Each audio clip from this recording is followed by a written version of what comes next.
Thank you, everyone, for joining us today. Excellencies, esteemed panelists, and distinguished delegates. Good afternoon and namaste.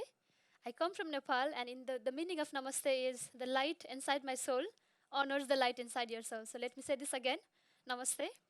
Thank you for attending this session, Youth Raising Ambition for Climate Education. And please let me express my gratitude to Dubai Cares for allowing us to have this discussion at today's rewirEd Summit. My name is Shreya, and I come from Nepal, a beautiful, landlocked, and mountainous country which lies at the front line of climate crisis. I feel privileged to host this important session today as one of the campaign coordinators of Mock EMS. Mock EMS is the global movement of young people with empowerment and representation at its core. We campaign for the implementation of policies dedicated to meaningful climate action. We all know that we are facing unprecedented challenge as the climate emergency and ecological crisis worsens. And we believe that climate education will not just us help understand the crisis we face, but also equip us to tackle them and to build an equitable and sustainable future. At COP26 in Glasgow 2021, we were delighted to work with the UK COP presidency in partnership with Italy, UNESCO, and Youth for Climate to host the first ever Environment and Education Minister Summit. And here, more than 25 countries pledged for mandatory climate education and committed to dedicate resources to enable this. And last year in Sharm el-Sheikh, COP27, we were excited to see a growing buzz around education, including the launch of the Greening Education Partnership coordinated by UNESCO. This year marks a significant step forward, the first ever Youth, Children, Education and Skills Day at COP. As one of the many organizations who have been long called for education to be more deeply embedded into COP, we are delighted to be marking this day together with all of you. With this brief introduction, please allow me to introduce our speakers, remarkable speakers for this session.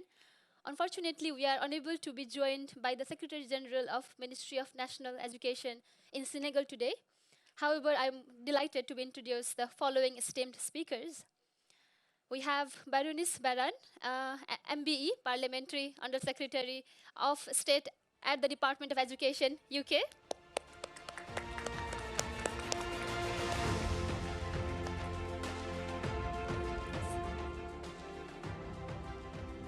Yes.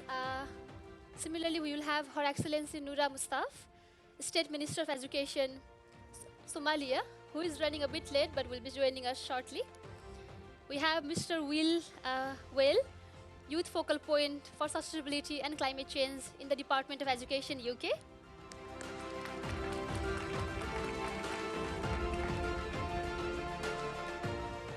We have Ms. Sofia Luna Cuspe, who is the Mock EMS Campaign Coordinator of Mock Education Minister Summit, based in Peru.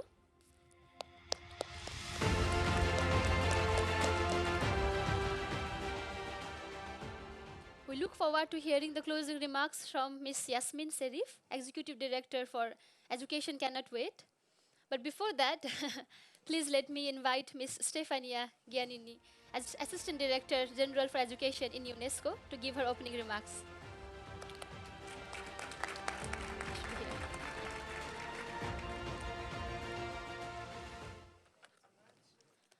Hello?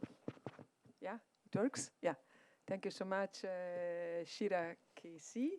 Thank you, the MOOC Education Ministers Summit and young people for making this happen. As you just mentioned, it's a long way, a few years since Glasgow COP26 to Dubai COP28. We see a change, a very significant change. Baroness Baron and myself just, running and working out through the COP28 area. And we had an interesting panel, I would say, in that Greening Education Hub that I kindly invite all of you to visit and see how it makes visible the notion of an holistic approach to green education. I will come a little bit later on that. But let me start with a personal note, if I may. In that panel, your fellow colleague was a young person, Antonio, moderating the panel, just ask the audience to raise a hand for those who were somehow taught in their curriculum about climate change. Unfortunately, I was, I'm not a good pretender, so I stay like this. I think, if I may, Baroness Barron was in the same situation, and the majority of people there were in the same situation. I think he counted some 6 people say, oh yes, we got something. So that means that at least there is 2 generations of citizens on this planet who didn't receive any proper education for sustainable development, including climate change education. So that's why we need a change. We need a disruptive change, which cannot include simply content, which is important, which is about curriculum, which is about making science and education dialoguing very much and permanently, I would say. It's one of the main objectives of the Greening Education Partnership when it comes to greening curriculum, which cannot concern simply and crucially training teachers to that objective. As you maybe know, we recently surveyed teachers globally, and 70% said, well, we need to teach climate change, and we need to include climate change, whatever the subject I'm teacher of. But we also see that almost half of them, candidly confess we are not prepared to that. And it cannot simply work on schools, which are an important pillar of our partnership, which are, the place where education crucially happens, at least first for those who are in school. But we know that this is a whole society approach. This is really shifting the paradigm. This is really addressing also, I see my dear friend Yasmin Sharif, who mentioned in that panel still 62 million, if I'm not mistaken, of children affected, impacted by climate change. So to cut it short, dear friends and colleagues, and especially young people and leaders, we see education as a victim of the climate change, and we see education increasingly as part of the solution. And that's the spirit that you brought up in New York last year, starting in Glasgow and then in COP27 a little bit without having this impressive commitment, I would say, to make education visible and having, as it is today, the Education Day at COP.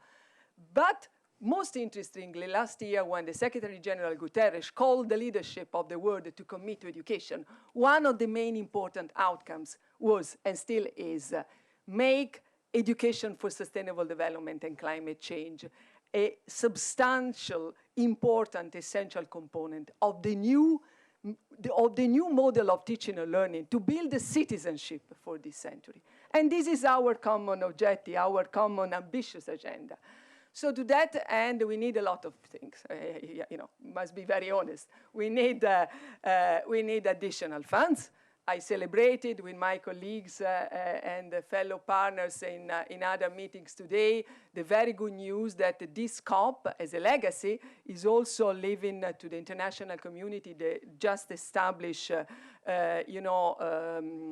fund, last damage fund, with a lot of additional money to invest in climate action.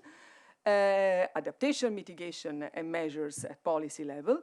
But we also know from our data that only 0.03% of all the funds dedicated to address effectively climate change concern somehow education. So this is something that we have to do together to make the economic case for supporting our vision and your leadership. We also need, let me be very honest, also as a former Minister of Education, we must have the courage to change in the classroom, in the education system, the very silos approach that education systems still have. I mean, if I'm a teacher of history, why should invest my time and my training in a different holistic approach, which includes sustainable development, if I'm accountable for teaching history, and that's it. If I'm a university professor, as I'm in my life, before joining education, UNESCO, if I'm teaching linguistics or I'm in a humanities department, why should I invest my time, energies, and political capital to make this intersectoriality and also problem-solving approach in university, where I'm accountable for my papers and my impact factor publish or perish in linguistics. So it's a huge revolution. We must be very honest and very candid between us. But is it possible to do? I think so. I think it's a process. I think it's a roadmap, and we see some incredible steps forward that can be reached through this strong partnership and through especially your leadership as young people. I would say that to conclude, next year will be another crucial year. We'll have the Summit of the Future, where the entire international community, under the leadership of the UN Secretary General, will going to stamp the Pact for the Future. And in this Pact of the Future, education, this kind of education which takes the common moral responsibility to build the new citizenship for this century, has to play a big role. So let's join forces and hands with all our partners here, with all the ministers, especially under your leadership, to make it happen. Thank you so much.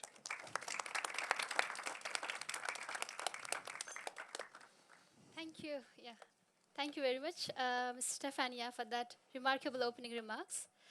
That was a beautiful opening remarks to begin with, and I totally resonate that, yes, education has been the victim of climate crisis, but because it has been a victim, it can play an important part as a solution. Yes, with this, now I would like to invite Sofia to present the first ever unified youth statement on quality climate education produced this summer at Mock Education Minister Summit from 89 countries together with 230 young people. Sofia, the floor is yours. Thank you, Shreya. Is this We can hear you, I think. Yeah, you can hear me? Oh, okay, thanks. During these last years, we've talked a lot in these spaces like COP and our national, regional, and international levels about how important climate education is in the fight against the climate crisis. But young people are now talking about how quality has to be included within those conversations. Quality climate education. As Shreya said, I'm Sofia. I had the opportunity and honor to be part of the group of young people from Mock that organized the Mock Education Minister Summit this past August, where we gathered young people from more than 220 young people from 89 countries to learn about the current state of climate education policies in our countries, to build a unified youth statement for quality climate education. In this statement, we included the first ever youth-led definition for quality climate education that said that it has to be comprehensive, solutions and action-oriented, holistic and embedded across all disciplines, free of conflict of interest, and be inclusive of indigenous and local knowledge. That for young people such as myself with indigenous backgrounds is super important to think about the future, a future that has innovation with tech and science, but also with ancestral wisdom and the practices that have allowed us to keep the world a sustainable and fairly healthy planet until today. We also asked for our education and environment ministers to take our proposals and include them in the national policies. And we asked them to teach our teachers, invest in climate education, include young people and teachers, collaborating with them and promoting global climate justice and access to education. And finally, because we know that it's not enough to only have proposals, we included a checklist and monitoring tools for our leaders to know and be held accountable for how climate education policies are being implemented and monitored. This included questions like, does the country have climate education at all levels of education? And is climate education integrated into initial teachers training? It has been a pleasure, an absolute pleasure, to work with young people all over the world virtually. And today, in this being one of the most important climate spaces in the world, we proudly present to you our ideas, asking you to take action and to give us a chance to stand and fight back the climate crisis. Thank you.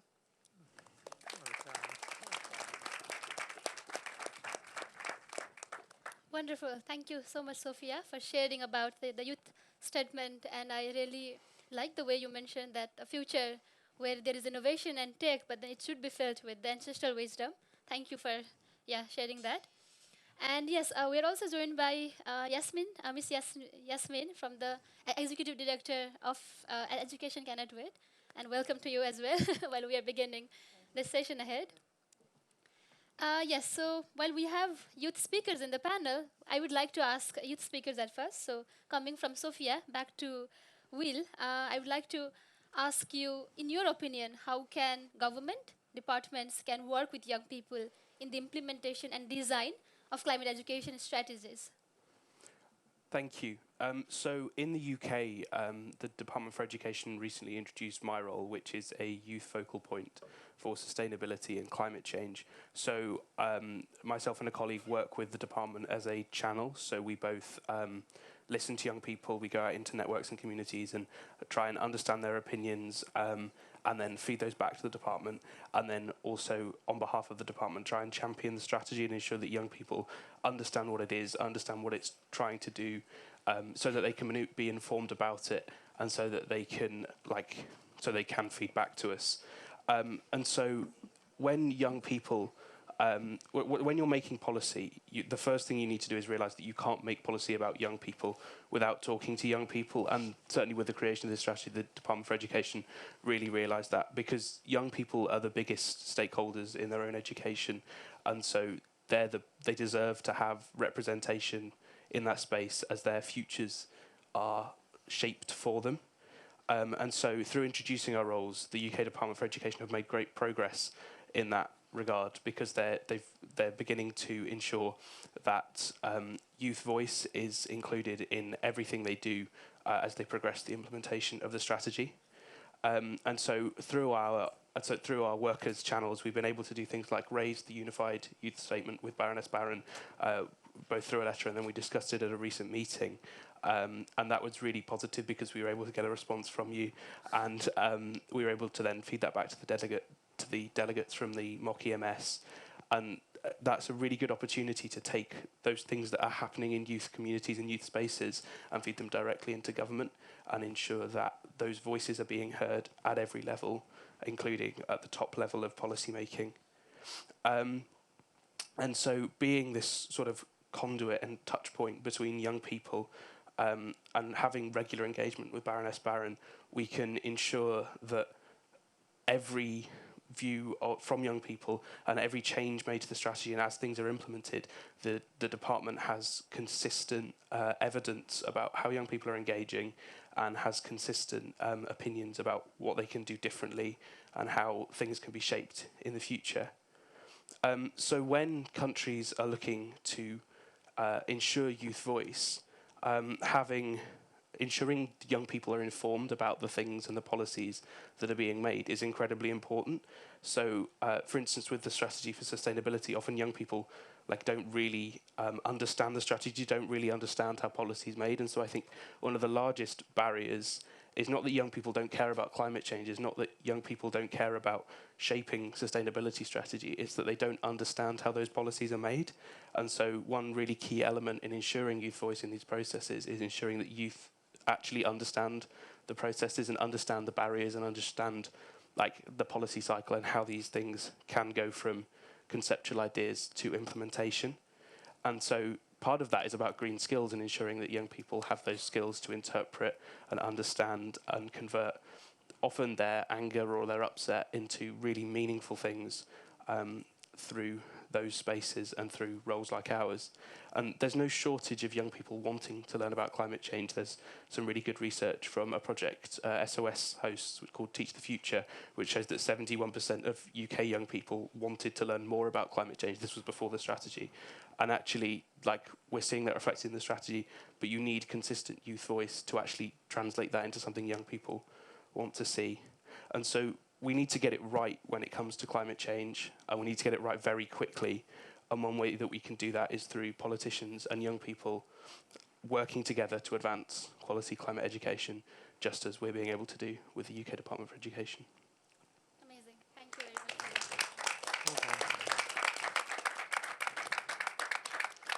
Yes, you highlighted a very important point in telling that we have that the anger and rage, and we convert that to action. So yeah, thank you for mentioning that.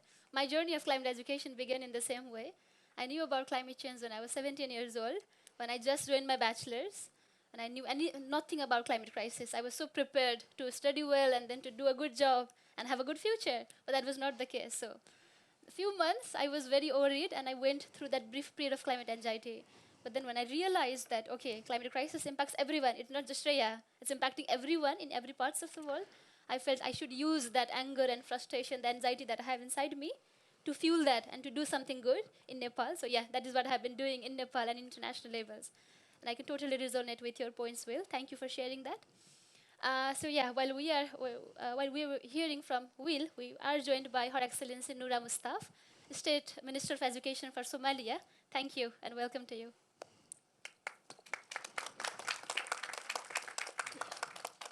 Yes, so after hearing from our both amazing and wonderful youth leaders, now I would like to turn to our ministers, who we are so delighted to be joined by. I would first like to invite Baroness Baron to give her remarks. Baroness Baron, please, can you tell us about your work engaging with youth for climate education and how policymakers can support young people meaningfully going forward? Thank you so much. I have to say it feels quite a tough act to follow, both of you, but I will do my best. But it was very good to listen to you both and what you've done.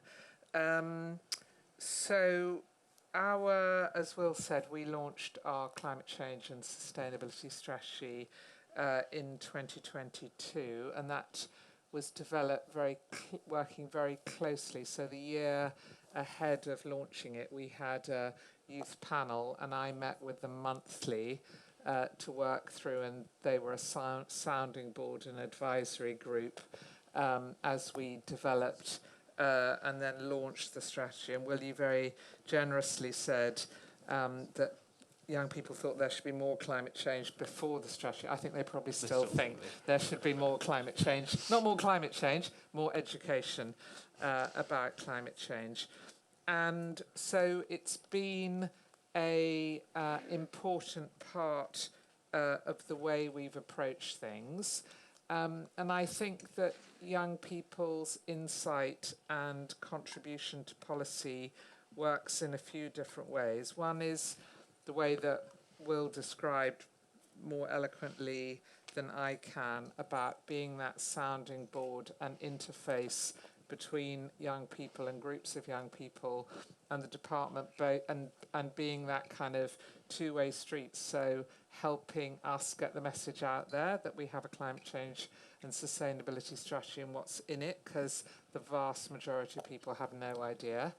And that's a big mountain to climb, but also that we should hear back what young people are recommending, what they're worried about, what they're hopeful about, what they think works. So it's that real two-way street, and I think there's that formal part of it. I think there's also, I don't think we should, I hope none of you underestimate, but I think maybe I underestimated the power of young people's advocacy. So I remember very clearly at COP26, the presentations from young people to the panel of ministers of both the environment and education, and they absolutely blew the room away. I mean, it was a huge room with a zillion people in, and you could have heard a pin drop when they were speaking. It was just awesome. Some of you might have been there.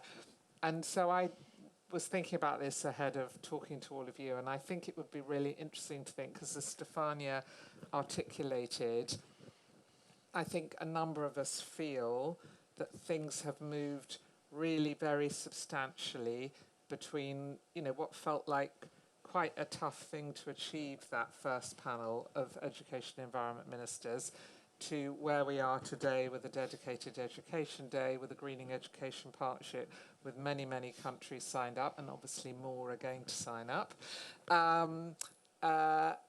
So it feels like we've moved a long way, and I think one of the questions maybe you Mock team and others could think about is, if we were going to be brilliantly successful from where we are today to COP30, what will have changed between now and COP30? What would you want to see happen? Because I think that gives us then something very clear to work towards. So you have Stefania and my details and other ministerial colleagues, so just write to us and tell us what you think. And then the last thing I wanted to say in terms of beyond the sort of formal and the advocacy is just the day-to-day work that I personally feel excited to see how it turns out and really optimistic about in schools. So what we're trying to do with our climate change strategy is really what, Shreya, you were talking about, is about empowering and inspiring young people. So as well as what will be in the curriculum, we're building with young people a National Education Nature Park, so a virtual nature park where every school children will be able to map their school estate, their school grounds digitally and upload it and then compare it to other schools in terms of biodiversity and so on. And some schools will get funding to be able to improve the biodiversity of their school estate. We're also encouraging schools to develop climate action plans, potentially with their communities, and then presenting awards to those who are the most innovative and show the greatest leadership. So I'm really excited about the idea that, in England, we have 8.5 million children in school. That's, if we can have 8.5 million climate warriors, that would be a good outcome. Thank you. Thank you. Yes. Thank you for sharing your points. And I think that would be amazing to have 8.5 million young change makers, right? We look forward to that. And cases like virtual parks, that can be one of the success story from UK. And there can be another story from Africa, from maybe Somalia, and maybe from Nepal. So I think while we are continuing this journey, it's also important to realize what each of us has been doing and to bring us together in the same path. Yes, thank you again for that. With this, now I would like to invite Her Excellency Noura Mustaf to contribute. Your Excellency, please could you share how your ministry works with young people to implement climate education? Thank you. I'm sorry to miss the most important speech from you as a youth union. Somali government is one of the youngest nation in the country, and 75% of its population are youth. But unfortunately, around 4 million of our children are out of school due to several things. Due to a prolonged period of fragility in our nation that has been experienced. But climate change was even become one of the worst things that Somalia has faced. Lastly, these days we are facing the El Nino effect that has been affected more than 17 to 18 districts. So I totally agree that my colleague, the point that she was saying, which is the issue is not right now climate change. The issue is to educate our children how to navigate the problem of climate change. And we have to advocate the climate education in terms of through youth, through academic and entities, through government organizations, through local and national NGOs. But in Somalia, we strongly feel that youth play important role in climate change education. Our national education policy has been thoroughly reviewed, fortunately, at this time, with the primary focus on integrating environmental and climate change education. The objective is to equip our youth with the knowledge and skills required to address environmental challenges, as it has become right now something which is feasible to everybody and which is tangible to each and every parent who lives in Somalia. The curriculum will emphasize the interconnectedness between the environment, climate, and also human activities. Because when the climate change problem have become in Somalia, it was nearly stopped to everything. The right to live, the right to learn, the right to go to school, the right to even interact with the people. It also, the national education policy focuses on empowering students to make informed decisions and to take proactive measures in combating climate change. Because the Somali National Emergency Center has been given the information of climate change, especially particularly the El Nino, before 3 months when the El Nino became real. But due to unawareness from the population, the El Nino has come while the people even they did not feel that this water can be real. When the water has come to every district, no one can be able to free from that water. So it has become very much dangerous to the children, very much dangerous to elder people, very much dangerous to the women. But the Minister of Education, in actively collaborating with the Minister of Environment, Minister of Youth, Somali Youth Union, in order to the UN agencies as well, in order to increase the awareness and understanding of the climate education, the understanding of these issues of the early warning, they must be real in the climate change. This collaboration, the collaborative effort aims to seamlessly integrate the climate education within our education system, thereby making a profound impact on the youth of the Somalia. The other point is Somali Youth Union. They are partners in raising awareness and mobilizing young people in order to take climate action. I'm very happy that one part of my delegation is a youth student who are coming from Somali National University in order to advocate that climate education. We actively collaborate with this union to involve them in the development and implementation of climate education initiatives, such as making the students to be informed on the climate issues, the climate impact, how to be proactive on these climate change issues, and also empowering young individuals to become climate ambassadors. One of our debates between the other relevant ministries in Somalia was climate change is not something that can be moved easily. So it is to be one of the national priorities. As also parallel struggling with the education to make it national priorities again. In Somalia, security is one of the first national priorities. But right now we are advocating that education to be the second national priority, as well as the climate change. So things are somehow interrelated, but we are empowering the young people to become climate ambassadors. We foster a sense of ownership and responsibility towards environmental sustainability. We should teach and make our people to be aware that schools must be sustainable to proceed as we are struggling the access of education. And also, we are taking the responsibility towards environmentally, the environment to be sustainable among the people, particularly the youth population. We are partnering with the academics. We are partnering with the research expertise. We are partnering with the innovative teaching methodologists, which are people that are in charge with the innovative to just make sure that the TD methodology to be somehow easier to the students, they can access education in case climate change can affect the schools.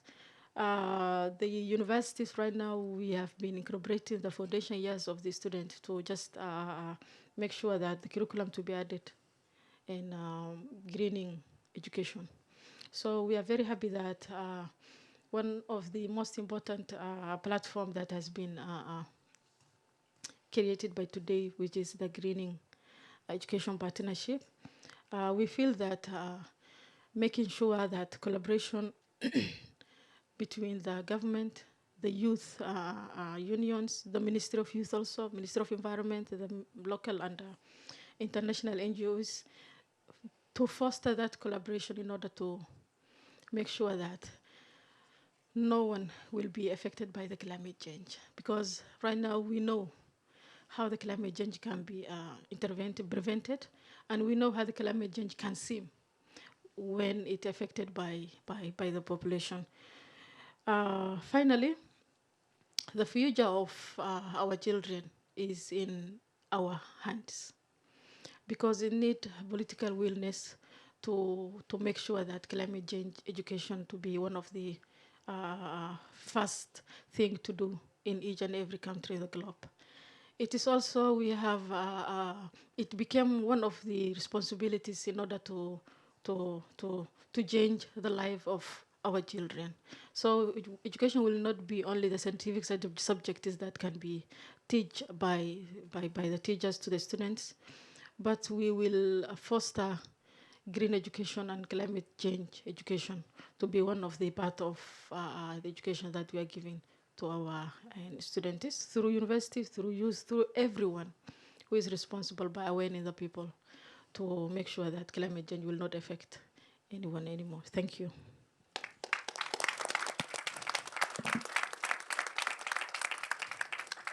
Thank you, Her Excellency, for sharing about the harsh realities of climate change in Somalia, but also the good leadership that you have taken, for example, including young people in your delegation.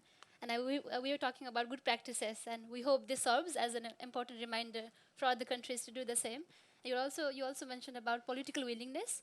Yes, I think that's also one of the important part. And right now at COP28, we'll have this first global stocktake report, which will ask countries to revise the next round of climate action plans, and this is in their country. And let's hope and let's work together to ensure that climate education, young people's priorities are included in the coming climate action plans as well. Thank you. So with this, now I would like to go to Ms. Yasmin Serif for her closing remarks. Thank you very much. Do you mind if I stand up? Yes, I feel here, more please. comfortable. I'll come over here. It's okay? Thank you so much. First of all, I think it's so wonderful to see so many youth and to be part of a youth session. Yeah, Mike. Well, I have a very loud voice, so I can manage without Mike. So first of all, I'm very honored to be here to close this session, and I'd like to reflect on some of the really profound and wise calls for action, and also what is happening, as you have described in several parts of the world. And I think, let me start with excellence in Norway, because I think here we see exactly what we are trying to achieve. I'm from Education Cannot Wait. My name is Yasmin Sharif, and we work with conflict and forced displacement, and now on top of it, climate change. And the country of Somalia is exactly one of those countries. Gone through conflict, forced displacement, and on top of it, you have all the drought. And you have all sorts of climate disasters. I mean, this is the hardest part to wrap your head around. Everything is thrown on them. And when you think about it, let us be intellectually honest. They are not the ones that are the main cause for climate change. That's from another part of the global hemisphere.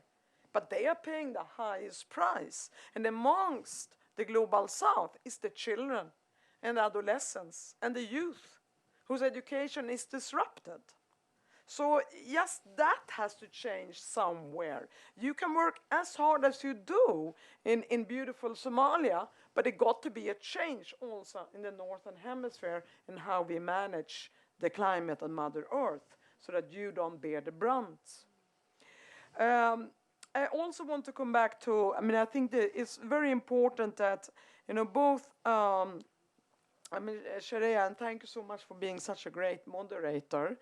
But I also listened to Sofia, the importance of how we work with taking a holistic approach to climate change and education.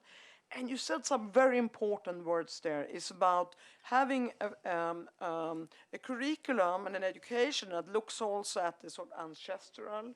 What is the wisdom that we can learn from our foremothers or forefathers, the culture, the identity, and there's so much to learn from the past. It's okay to move forward, but if you're moving forward without learning from the past and where you come from and how you manage the climate and Mother Nature as part of your education and the way you're shaping your identity, you're missing a very important aspect of tackling current contemporary challenges. I think it's very welcoming to see that the UK is taking such a strong role and having a youth being a youth ambassador, I would say.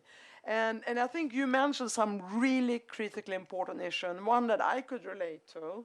I grew up in Sweden, but is every young person reach an age, especially around teenage, if they don't find a cause to fight for, they can be quite difficult.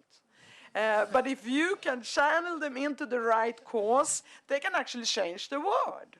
Because there's enormous energy, there is this will to revolt, and this is normal, it should be allowed. But channel it into an action, to a cause that can serve all of humanity. So as Baroness Baran said, we have 8.5 million potential climate warriors in UK alone. I mean, see if we could take every young person from around the globe, the north, the south. Can you imagine how many warriors for climate change, peaceful warriors, of course, for climate change that we could gather together?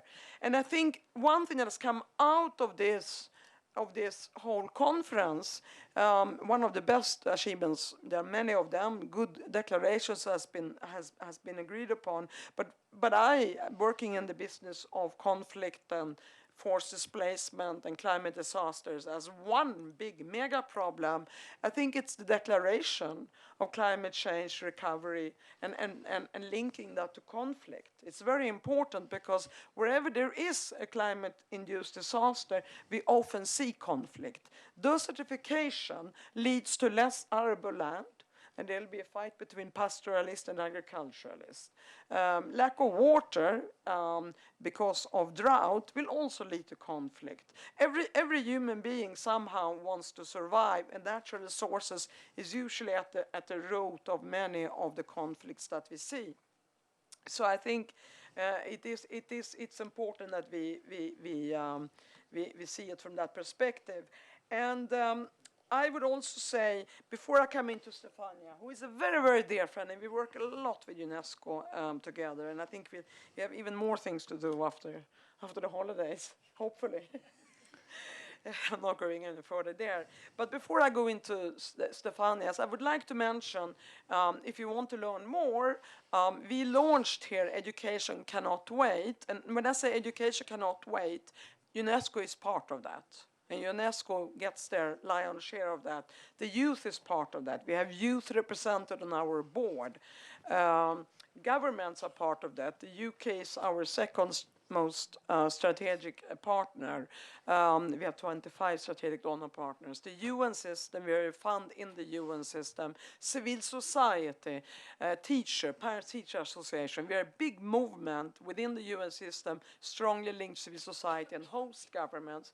We just launched our appeal right here, right now. And that is how we can advance climate change, both as an immediate response. We need to quickly get children back to school. We had Pakistan, 29,000 schools were damaged or destroyed. We need to quickly get them back to non-formal learning and then formal learning.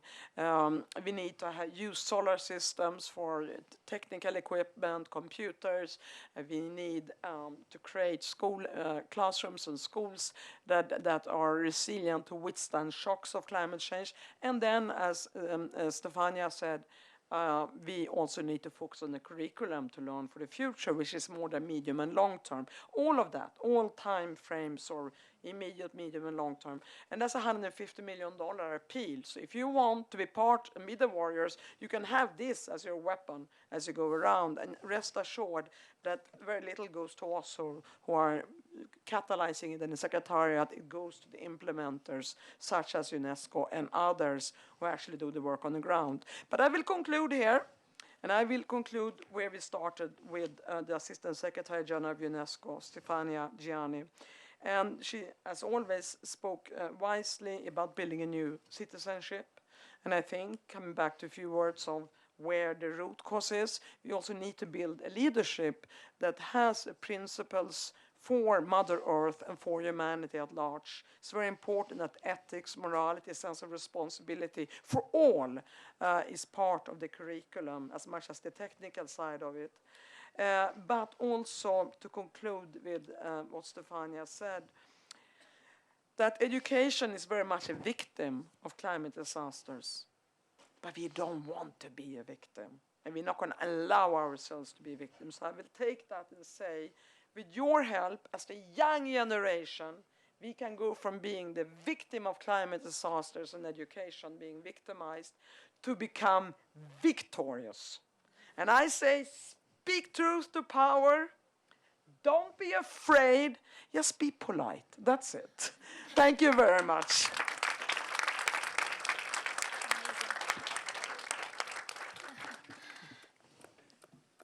Amazing. I loved that. Thank you very much, Yasmin Serif. Yes, so from being a victim of climate change to be a victorious, education will play an important role. And as we have discussed in the room, climate change is not an abstract reality. It's not an abstract topic. It has been impacting lives and livelihood across the world. Therefore, all of us, we need to ensure that we are taking action however it is possible. Let us take this moment and embrace as a form of determination, and let's take this knowledge that has been shared in the room, the energy, the hope, the inspiration with us, and do something on the ground. Thank you very much once again for joining us.